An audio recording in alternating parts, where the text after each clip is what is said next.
Okay, welcome to sync coaching class. आज जो हम डिस्कस करने वाले हैं इस वीडियो में वो है केमिस्ट्री के important questions for MP board students जिनके एग्ज़ाम्स 8 तारीख से स्टार्ट होने वाली है लॉकडाउन के बाद। तो यहाँ पे मैंने नंबर बाय नंबर सारे टॉपिक्स लिख रखे हैं और चैप्टर वाइज लिख रखे हैं, जिस हिसाब से हमें आगे मतलब पढ़ने में आसानी होगी। सबसे पहला हम चैप्टर देखते हैं सॉलिड स्टेट। सॉलिड स्टेट में से 4 मार्क्स का वेटेज है इसका और इसमें से ऑब्जेक्टिव आने वाले हैं। तो ऑब्जेक्टिव हम परीक्षा बोर्ड से भी पढ़ सकते हो, प्रीवियस ईयर के पेपर से भी पढ़ेंगे तो उतना सफिशिएंट है।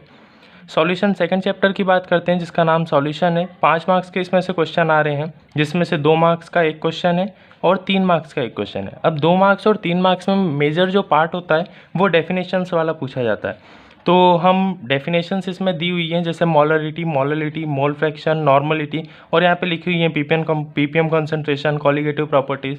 अब यहाँ पे मोलरिटी से लेकर जो पीपीएम कंसंट्रेशन वाला पार्ट है, इसमें फॉर्मूला भी हमें पता कर मतलब याद होना चाहिए।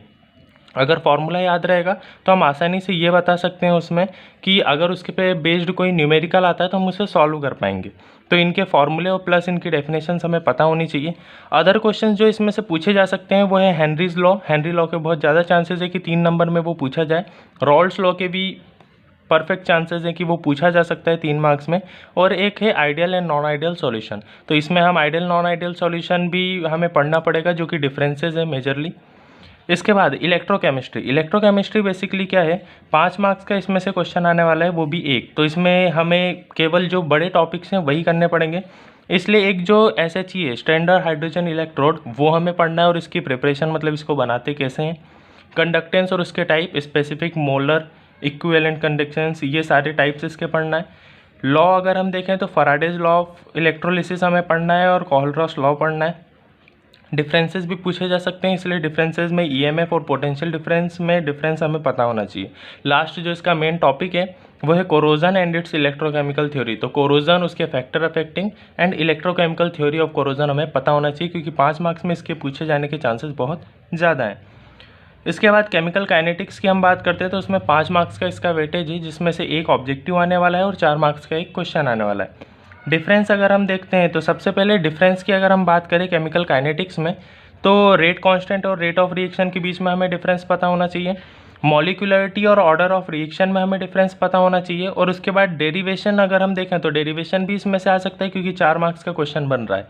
तो इसलिए हाफ लाइफ पीरियड वाला डेरिवेशन, जो कि आप फर्स्ट ऑर्डर रिएक्शन से निकाल सकते हैं, और फर्स्ट ऑर्डर रिएक्शन का डेरिवेशन। तो ये दोनों चीज़ें हमें पता होनी चाहिए। आर्नियस इक्वेशन अगर हम ओमिट भी कर देते हैं तो कोई इसमें प्रॉब्लम नहीं है, लेकिन आर्नियस थ्योरी हमें पता होनी चाहिए, जो कि थर्मायोनिक इमिशन, थ्रेशोल्ड फ्रीक्वेंसी, इन सब की डेफिनेशंस हमें पता होनी चाहिए इसमें।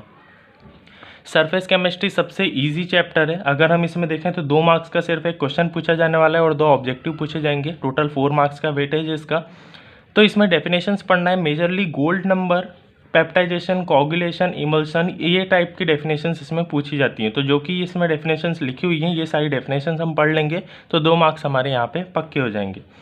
एक्सट्रैक्शन ऑफ सम मेटल्स में सिर्फ और सिर्फ ऑब्जेक्टिव पूछे जाने वाले हैं। तो ऑब्जेक्टिव में अगर हम यहाँ पे देखें तो परीक्षा बोर्ड और प्रीवियस ईयर से हम पढ़ सकते हैं।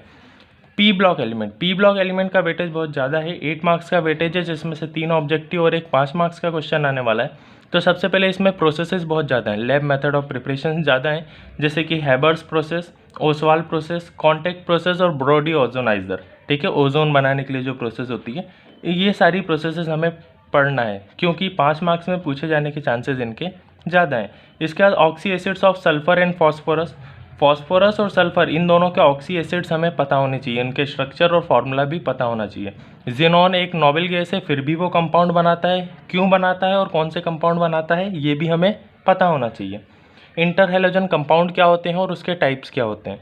अगर ये हमने कर लिया तो 7 चैप्टर पी ब्लॉक एलिमेंट जो है उसमें 5 मार्क्स हमारे पक्के हो जाएंगे। डी एंड एफ ब्लॉक की अगर हम बात करते हैं तो 5 मार्क्स का ये चैप्टर है, 1 मार्क्स का ऑब्जेक्टिव आने वाला है और 4 मार्क्स का एक क्वेश्चन। तो इसमें डिफरेंसेस भी आ सकते हैं, जैसे कि लेंथेनाइड और एक्टिनाइड में डिफरेंस, डी ब्लॉक और एफ ब्लॉक में डिफरेंस। ये 2 डिफरेंसेस हमें पढ़ना है, क्योंकि 4 मार्क्स में पूछे जाने के इनके चांसेस ज़्यादा हैं। उसके बाद कुछ टॉपिक्स हैं, जैसे कि transition elements and properties, inner transition elements और उसकी प्रॉपर्टीज़, और लेंथेनाइड कॉन्ट्रैक्शन क्या होता है। तो ये सारे टॉपिक्स अगर हम कर लेते हैं तो D and F block elements हमारे यहाँ पे कंप्लीट हो जाएगा। इसके बाद अगले पार्ट में हम देखेंगे 9 चैप्टर से लेकर 16 चैप्टर तक कि क्या क्या उसमें से इंपॉर्टेंट है।